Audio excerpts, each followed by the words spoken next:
What's going on, YouTube? This is SG1 Sports, and you're watching our college football channel. Our 2023 predictions continue with the Washington Huskies, a team coming off of a really good season last year and a lot of hype coming into this year. A lot of people have them as one of the favorites in the Pac-12, potentially even a playoff team. Let's get into some of those other predictions. The FBI is not as high on this team. They have them at 7.8 and 4.4, so roughly 8 and 4.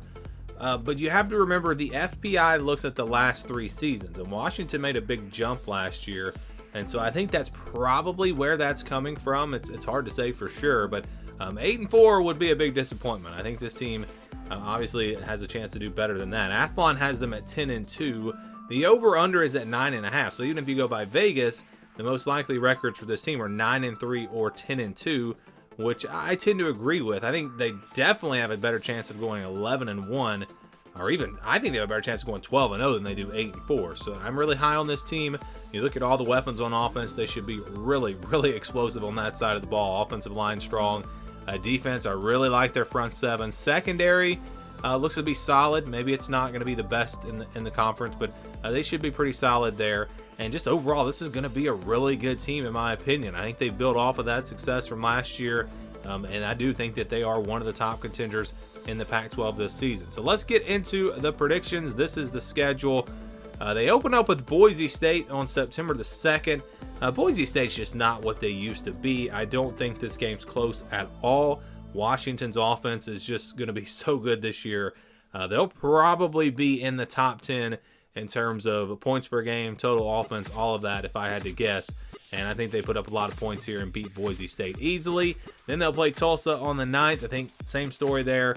A lot of points, easy win, and they move on to 2-0. Now you've got a tricky game against Michigan State on September 16th. This game will be on the road. Remember, they beat them last year. That was really the coming out party for Washington because Michigan State was still expected to be pretty good last year, and Washington completely dominated that game. You fast forward to this season, I don't think Michigan State's gotten much better. In fact, maybe they're worse without Peyton Thorne at quarterback, without Keon Coleman at wide receiver. Before those guys transferred, I said this before, I was actually high on Michigan State. I thought they were going to make a pretty big jump this year, but you got to have a quarterback. Unless they find someone in the portal or something, they're going to be leaning on a really inexperienced guy back there. And so I think the offense for Michigan State's going to struggle. The defense maybe playing at home keeps them in this game for a half, but Washington I think will pull away and they'll take care of business here in this one. I think it'll be at least a 2-touchdown win for the Huskies. So 3-0 there before playing Cal on September 23rd. The game will be at home. Cal, I think, is a team, and I've said this before, I think people are underrating them a little bit, but their offense probably not going to be all that explosive. It'll be kind of like Michigan State. Their defense maybe can keep them in the game for a little bit, but yeah, Washington pulls away. They win big. So really, I think their first 4 games are all really easy wins. I think they potentially could win all 4 of those by 20-plus points before a very interesting game on September 30th.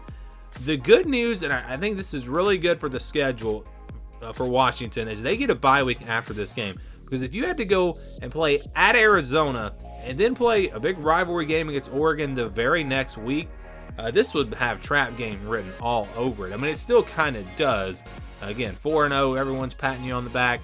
You've got a big rivalry game with Oregon coming up next. But I think the bye week will allow them to really focus in on Arizona. An Arizona team that, by the way, I think is going to be pretty good this year. A chance to get to a bowl game this year. Really like the way this program is headed. They've been taking steps, and I think they're going to be improved again this year. So this is not going to be an easy win for Washington. I'm not going to pick the upset. Again, I think the bye week will help having that the next week. But I think this game will be close. I think Arizona's going to go out and fight. And it wouldn't shock me if we saw an upset right here. I believe Washington lost to Arizona State last year. So, anything can happen. But I'm going to go with Washington to win a shootout, a close game on the road before their bye week. So they get their bye week, and then they'll play Oregon on the 14th. I've said I feel like Oregon really was the better team last year. They had that game and just kind of gave it away late. This year, I think these two teams are really even. I think Washington, man, they're going to be good. And Oregon's going to be good as well. They're both going to be really explosive, especially on the offensive side. Defense, maybe I give Washington an advantage in the front seven, Oregon an advantage in the secondary. But overall, these teams, again, very even. How will Bo Nix play on the road? That'll be a big question. And I know I repeat myself because I've already done my Oregon prediction video. And if you watch all the videos, you're going to hear me repeat myself. But maybe some people haven't seen all the videos, so I still like to talk about the games a little bit. But yeah, I think Oregon, Bo Nix playing on the road, that'll be interesting. How does he do? We've seen him in the past not play as well on the road. And that's ultimately what this comes down to for me. I would pick the home team either way. I'm going to pick Washington because they're playing at home. Expect a lot of points. This one should be really good. Then they'll play Arizona State on the 21st. A team that's, they added a lot of transfers, and they might not be as bad as some people think they're going to be. But I think Washington still rolls here. I think they get the win over Arizona State. They'll play Stanford on the road. I've said this before. I think Stanford's going to be the worst team in the Pac-12 this year. I think Washington wins big there as well. So I've got them getting to 8-0 before the month of November. They'll play USC on November the 4th on the road. This will be a big-time game. Both teams potentially could be undefeated. We'll see where they wind up.